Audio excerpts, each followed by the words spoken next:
નમસ્કાર મિત્રો, ખેતી એન્ડ વનસ્પતિ ચેનલમાં આપનું હાર્દિક સ્વાગત છે। આજે આપણે વાત કરવા જઈ રહ્યા છીએ જામફળની। તો મિત્રો, જામફળ ખાવાથી આપણને શું ફાયદો થાય, એના શું બેનિફિટ્સ મળે, એ આ વિડીયોમાં આપણે વાત કરવાની છે। તો આ વિડીયો તમે છેલ્લે સુધી જોજો, બરોબર। તો આ છે મારી આ જામફળી છે, તમે જે રીતે જોવો એમાં, અને આ રીતના જામફળ પણ બેઠા છે, તમે અહીંયા જોઈ શકો છો।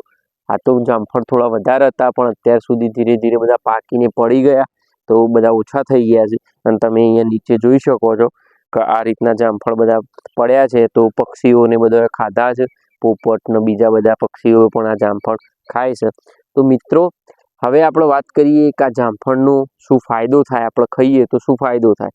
તો મિત્રો, એમાં એવું છે કે જામફળ ખાઈએ તો જેને ડાયાબિટીસનો રોગ હોય, એને શું હોય, બ્લડ સુગર વધારે હોય, તો તમે જામફળની સિઝનમાં ખો તો બ્લડ સુગર કંટ્રોલમાં રહેતું હોય છે, બરોબર। એ તમારો ફાયદો છે। બીજી વાત કે જે માણસનું વજન વધારે હોય, મતલબ જાડા હોય, જેને પાતળું થવું હોય, એ પણ જો જામફળનું સેવન કરો તો એમાં એ તમને રિઝલ્ટ મળશે અને તમે પાતળા થઈ શકો છો।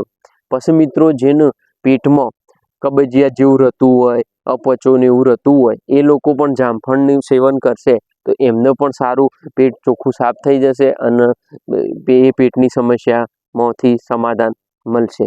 પછી આપણે આગળ વાત કરીએ મિત્રો, તો અનવોન્ટેડ ઘણું કેવું હોય છે, ઘણા લોકોમાં અનવોન્ટેડ કોષો બનતા હોય છે શરીરમાં, જેને આપણે કેન્સર કહીએ છીએ। તો જે જામફળનું સેવન કરે એને જો કેન્સર નહીં થયું હોય તો એના પણ ચાન્સ ઘટી જશે, અને કદાચ જેને થયેલું હોય સેવન કરશે તો પણ એમાં પણ થોડું ઘણું રાહત એને મળવા પાત્ર છે। તો આ જામફળ આ ફળ છે ને, એ ખૂબ મહત્વનું છે મિત્રો, બરોબર। જે રીતે આપણે વાત કરીએ કે ભાઈ સફરજનની વાત કરીએ તો સફરજન 200-250 રૂપિયા પર કિલો હોય છે, બરોબર। પણ જામફળ કેવું હોય છે, 50-60 રૂપિયા કિલો આપણને મળી જતા હોય। તો આપણને આ ફળ કેવું છે, સસ્તું છે, પણ એના ગુણધર્મો અને જે એના ઉપયોગો આપણે કહીએ ને, એ ઘણા બધા છે કે જેનાથી તમને બહુ ખાસું એવું લાભદાયક હોય છે। મિત્રો, આ રીતે આપણે જોયું કે જામફળ ખાવાના ફાયદા તો આપણે જોઈ લીધા, બરોબર। તો હવે આપણે વાત કરવાની છે મિત્રો કે જામફળ ખાઈએ ક્યારે ખાવું જોઈએ। તો મિત્રો, જામફળ જો તમે જમ્યા ઉપર ખો તો ઉપર ના ખાવું જોઈએ, અને મતલબ 2-3 કલાક પછી ખાવું જોઈએ, અને જામફળ તમારે ભૂખ્યા પેટે તમે ખો તો પણ વાંધો નહીં। તો આ રીતે મિત્રો તમે જામફળ ખાઈ શકો છો। અને બીજી વાત કે જામફળ જેવું હોય છે કે કાચા પણ હોય અને પાકા પણ હોય। તો જામફળ તમે કાચું ખો તો વાંધો ના આવે, એનાથી શું થાય કે તમારા દાંત પણ મજબૂત બનશે અને તમારી મોઢાની દુર્ગંધ પણ જતી રહેશે જામફળ ખાવાથી। બીજી વાત કે તમે જામફળનું સેવન કરશો નિયમિત, રોજ 1-2 એવું ખાશો તો તમારી ત્વચા છે, ચહેરો છે, એ તમારો એકદમ ગ્લો કરશે। મતલબ આપણે કેવું ફેસ વોશ વાપરીએ છીએ અને તમારી થાય છે, એ રીતની ચહેરો, ત્વચા નિખાર કરશે, કારણ કે આમાં વિટામિન સી, વિટામિન એ જેવા તત્વો હોય છે આની અંદર, જામફળની અંદર, બરોબર।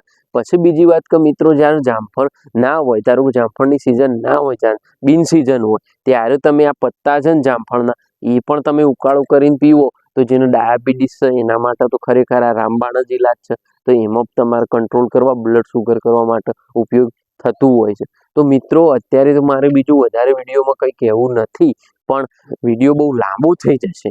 પણ મારે શું કહેવું છે કે અત્યારે જામફળની સિઝન ચાલી રહી છે, તો આ તો મારી પોતાનું નાનું જામફળનું આ એક છે, બરોબર, છોડ છે, એના આટલા જામફળ બેઠા છે। આ બહુ જામફળી મોટી પણ નથી, 3-4 વર્ષની છે, અને આ રીતનો છોડ છે જે રીતે તમે વિડીયોમાં જોવો છો। તો હું તો જામફળ રોજ ખાઉં છું, જામફળનું સેવન કરું છું, તો તમને પણ હું બધાને અપીલ કરું છું કે તમે પણ જામફળ ખાઓ અને પોતાનું સ્વાસ્થ્ય સારું અને સ્વસ્થ બનાવો। બસ મારી આ જ આશા છે। આવો મિત્રો, આપણે મળીશું બીજા વિડીયો સાથે। આવા નવા કન્ટેન્ટ ચેનલમાં આવતા રહેશે, તો તમે ચેનલમાં પહેલી વાર જો આ વિડીયો જોતા હોય તો ચેનલને સબસ્ક્રાઈબ કરજો। તમને આ વિડીયો સારો ગમો તો તમે એને લાઈક કરો, અને જેટલું બને એટલું તમે શેર કરો। હવે આપણે મળીશું બીજા વિડીયો સાથે। જય ભારત।